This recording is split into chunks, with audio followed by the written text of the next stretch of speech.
आओ। हाल हाल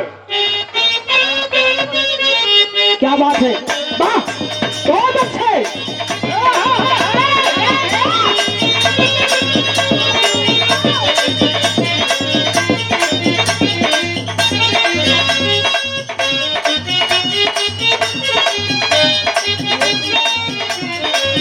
बहुत अच्छे बहुत अच्छे। क्या बात है, जवाब नहीं है, बजा के आओ बजा के।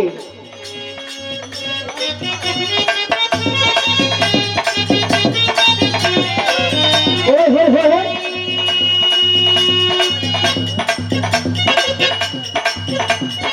बहुत अच्छे बजा के आओ।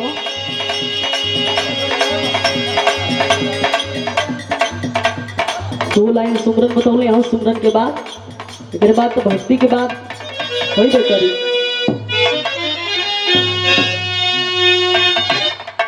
कि सदगुरु स्वामी दीन बंधु के गे कि सदा झुकैबे माथ, यही दुखिया ऊपर दया करो। अरे जय हो दीनानाथ।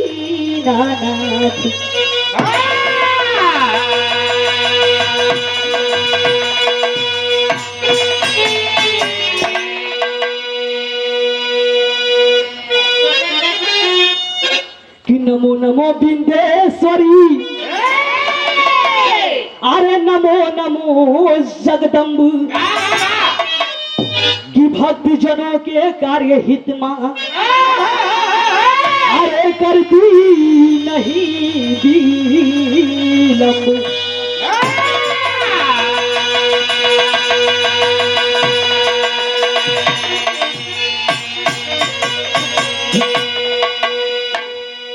आज बाबूजी माता जी की अंत्येष्टि क्रिया में यह कार्यक्रम रखा गया, आप लोगों के शरीरों का दर्शन हुआ, लेकिन सबसे पहले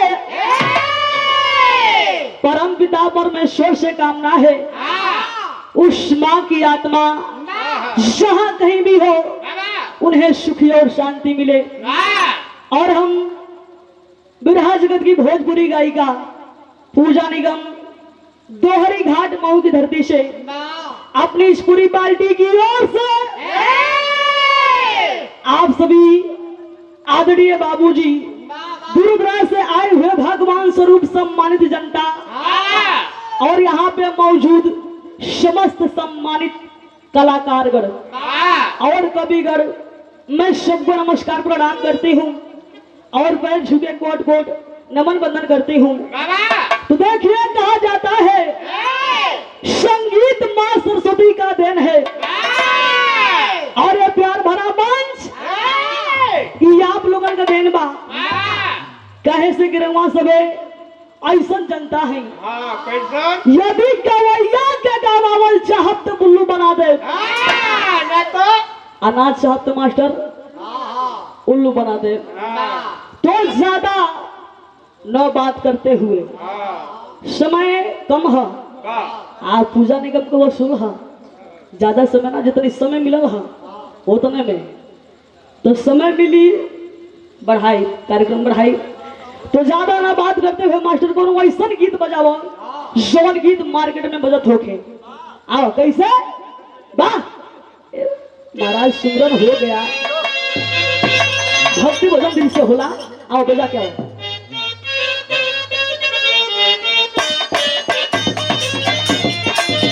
बहुत अच्छे,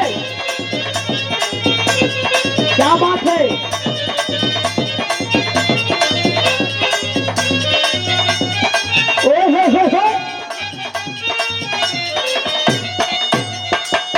ये देखो सोना मेहरारू के बात बा, वैसे देखिए जब मार्केट में फूल तमाम की तैयारी बा, सिपाही जी गवैया गावत हो कि अइला तुम हवा मार के जा, अब पतई पर पानी झाड़ के जा, मने कोनो जगह ना बसल पतइयो न सागे।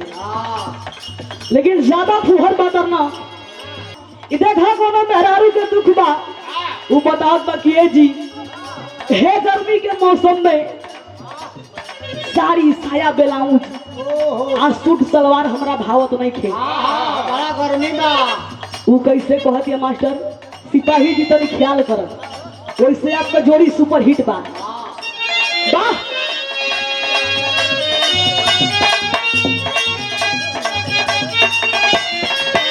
कहले रहल मास्टर कि सूट सलवार राजू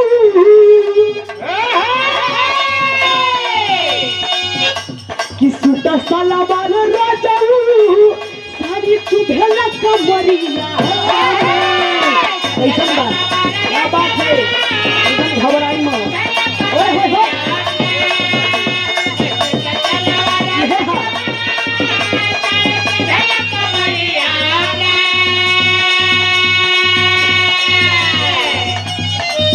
और परम सम्मानित बिरहा राइटर सुरेश लाल यादव कवि जी आपकी ओर से मिला 191 का पुरस्कार। नमस्कार प्रणाम आशीर्वाद की कामना है। और छोटी बच्ची बिरहा की उभरती हुई गायिका सोनाली भारद्वाज जी आपकी ओर से मिला यह पुरस्कार। माता रानी आपकी गायकी में चार चांद लगा दे। और परम सम्मानित पप्पू सिपाही जी ना आपकी ओर से मिला 291 का पुरस्कार। नमस्कार प्रणाम आशीर्वाद की कामना है। माता रानी आपके कमर में सिपाही जी की औरी हिला के चास्का लगा दे। कैसे कह दिया हो,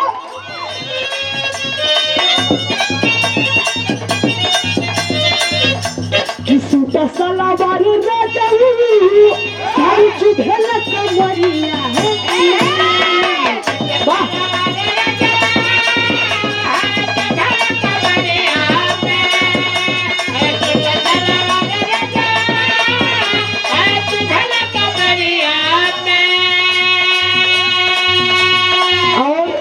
सम्मानित आप देवेंद्र यादव जी 91 का पुरस्कार। नमस्कार प्रणाम आशीर्वाद की कामना है। देखिए हम पहले ही बता देते हैं डांस में महंगा है, डांस में महंगा महंगा ना बिकाई कोनो मतलब ना रही। और परम सम्मानित आप पप्पू यादव जी, परम सम्मानित आप बिरहा गायक राधे श्याम यादव जी की आप छोटे भाई हैं, गुरु के समान। 291 का पुरस्कार। नमस्कार प्रणाम आशीर्वाद की कामना है। कहा दिया कैसे,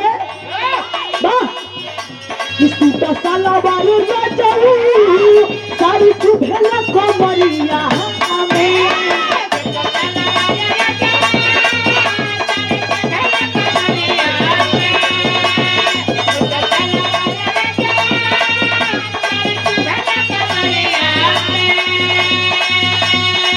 ब्रेक ब्रेक दौड़ी दुकान है, तन को घबराई के ना है।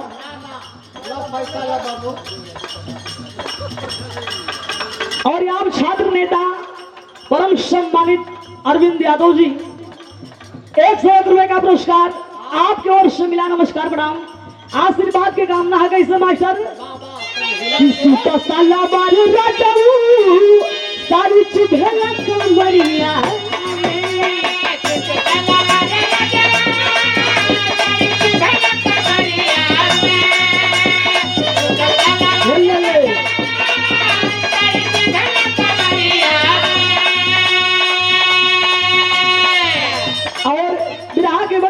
कलाकार जो हमारे गुरु के सम्मान है, परम सम्मानित आप उमेश यादव बल्टा वाले 151 रुपए का पुरस्कार। नमस्कार प्रणाम आशीर्वाद की कामना। तनी घबराए जा मत मास्टर। कैसे, वाह कि सूट सलवार राजू साड़ी चुभेला कमरिया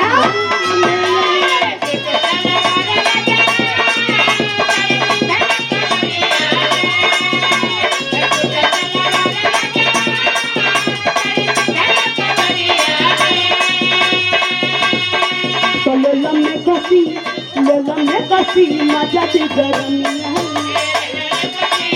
ये हाँ आए सिपाही जी सही बात।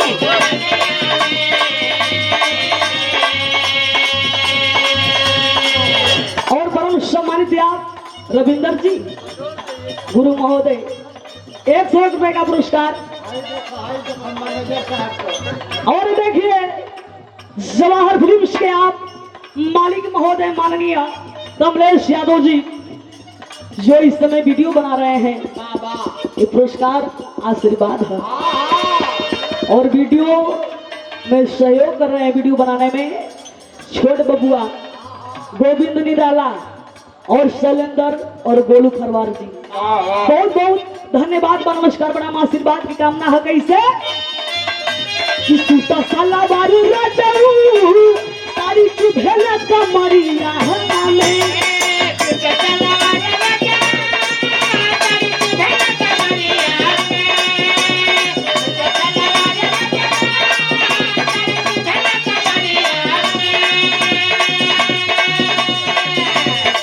लेला में कसी मजा दी गरम क्या बात है, बारह कलाकारी के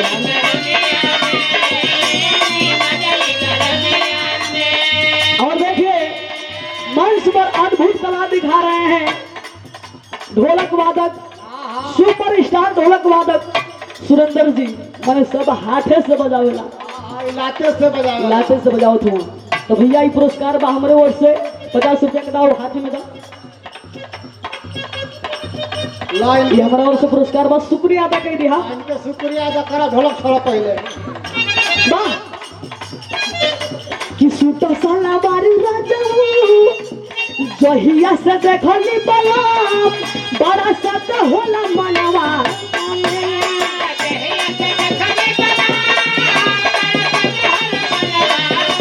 क्या बात है।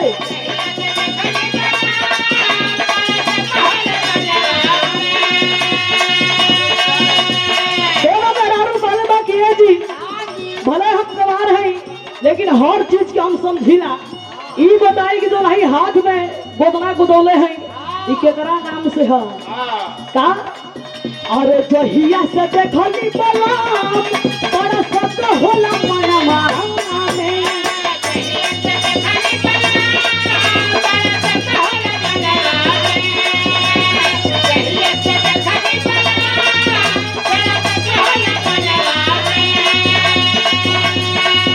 और जहिया से देखली बलाम बड़ा सत होला मनवा में तके करना मावा है लिखल गोदना में के करना मावा है लिखल गोदना में।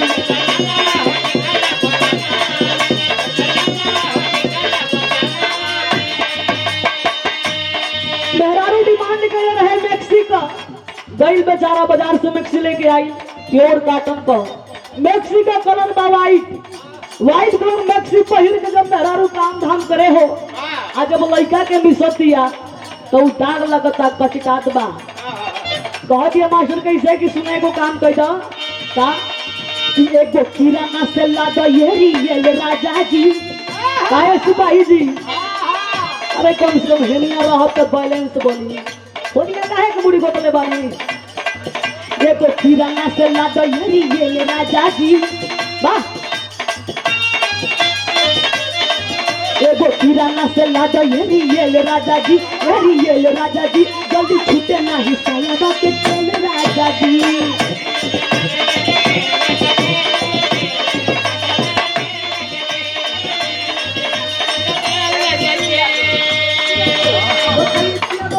और आप एसपी यादव जी बस खाली है तो नहीं, चलिए आपन परिचय दे दे पुरस्कार के साथ है। 91 का पुरस्कार आपकी ओर से मिला, नमस्कार प्रणाम आशीर्वाद की कामना है। अगर जहां गलती हुई प्रोग्राम रात भर का मात्र 10 रुपीज दे करके आप नाम का शुद्धिकरण करा सकते हैं। कैसे एगो किराना से लादो ये राजा जी, एगो किराना से लादो ये राजा जी राजा जी जल्दी छूटे ना हिस्सा बाकी तेज राजा जी।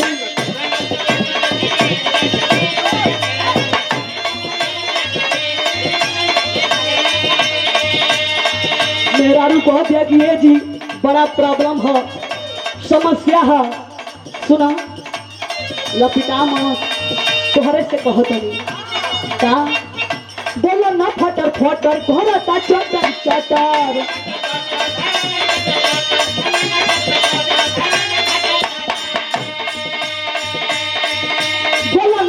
फटर करता चटर चटर चलिला डहरिया करेला लसन ये है क्या बात है।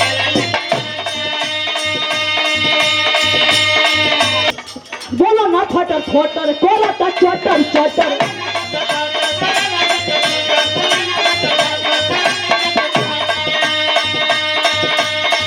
अरे चलिला डहरिया करेला लसन लसन चलिला डहरिया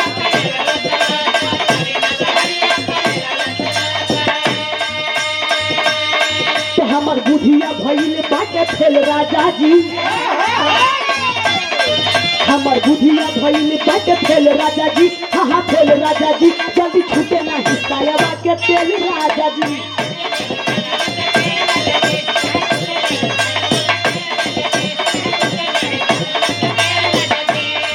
क्या बात है।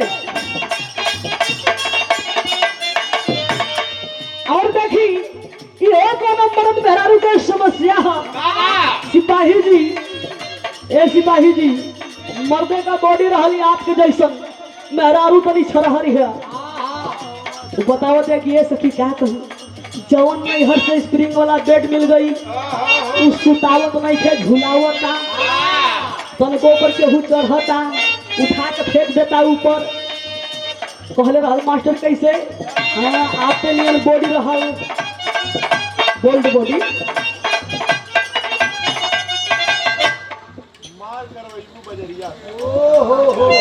एकदम एकदम घबराई मत तो हे जब बैठी ना काहे को नहीं जाता नहीं हे जरा और तनी बढ़िया बैलेंस बनी दूरी बांध ना।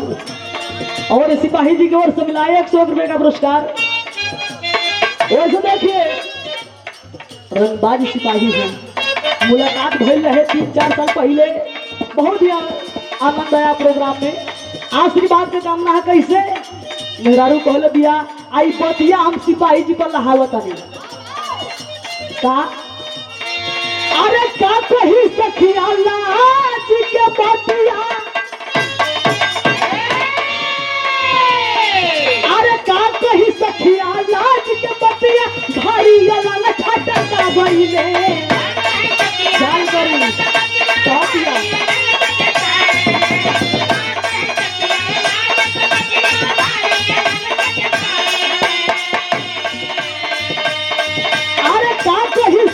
बतिया भारी वाला न खाता का गईले तमाचा मारहिले रात हो पलमुआ पलंग से पटका है गईले।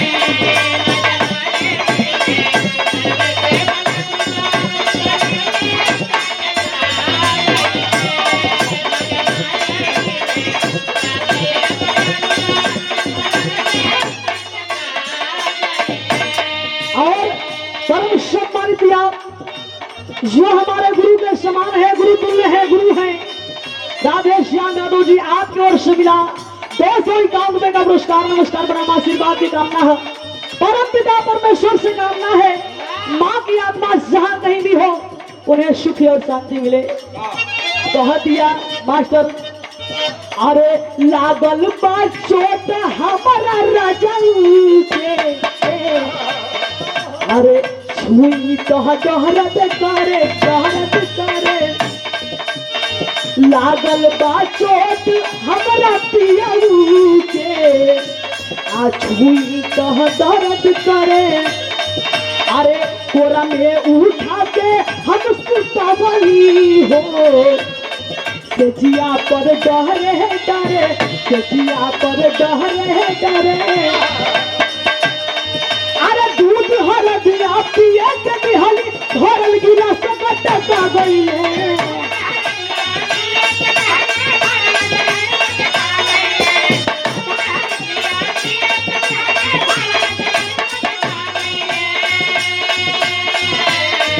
अरे दूध हरदिया पिए के निहली भरल गिलास कटका गईले तमाचा मारहिले हो माता मारहिले रात होश का जानवा पलंग से पटका है गईले।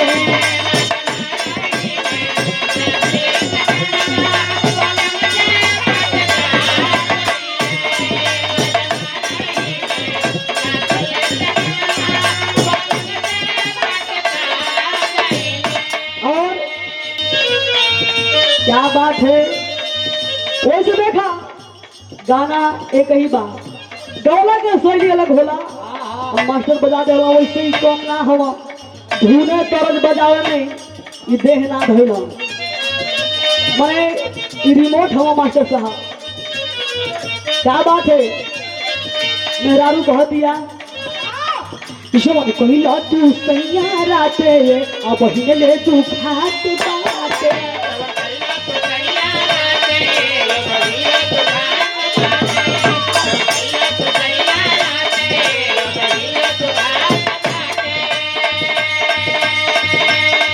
जवन कहिला तू सैया राते अब ले तू खात बाटे।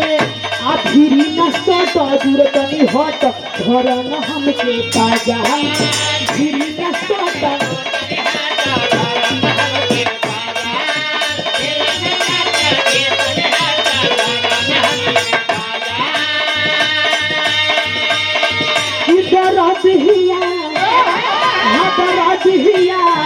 उठता ये राजा कमरिया उठता ये राजा।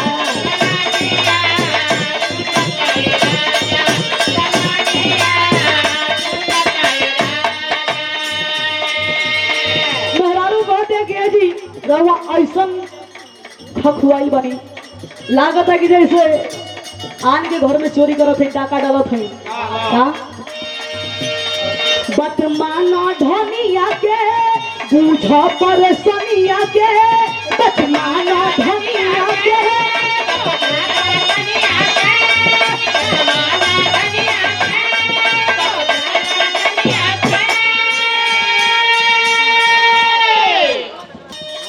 बतमाना धनिया के बूझ परेशानिया के।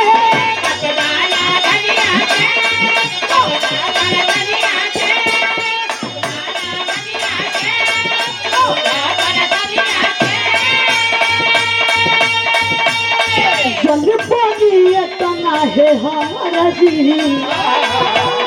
कि हम हई राउर ले हर जी। हम हई राउर ले हर जी। जाई बहराय बजर न लगाई बाजी न हौला बुझाई। जाई बहराय ठीक बाला उदास न होता है।